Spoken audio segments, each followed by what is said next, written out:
പാലക്കാട് ഉപതെരഞ്ഞെടുപ്പുമായി ബന്ധപ്പെട്ട പരസ്യ വിവാദത്തിൽ ജില്ലാ ഭരണകൂടത്തിന് വിശദീകരണം നൽകി LDF ചീഫ് ഇലക്ഷൻ ഏജന്റ്. അനുമതി വാങ്ങിയ പരസ്യമാണ് നൽകിയത്.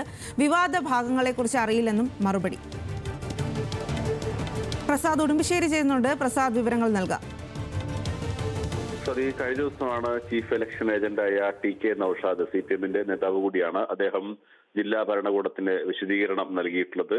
ഈ പരസ്യം ത്തിന് അനുമതി ഉണ്ടായിരുന്നു, ആ അനുമതിയുള്ള പരസ്യമാണ് നൽകിയത് എന്നുള്ളതാണ് അദ്ദേഹം നൽകിയിട്ടുള്ള മറുപടി. അതോടൊപ്പം തന്നെ വിവാദമായിട്ടുള്ള സന്ദീപ് വാര്യരുടെ വിവാദ പോസ്റ്റുകളെ കുറിച്ചുള്ള മറുപടി.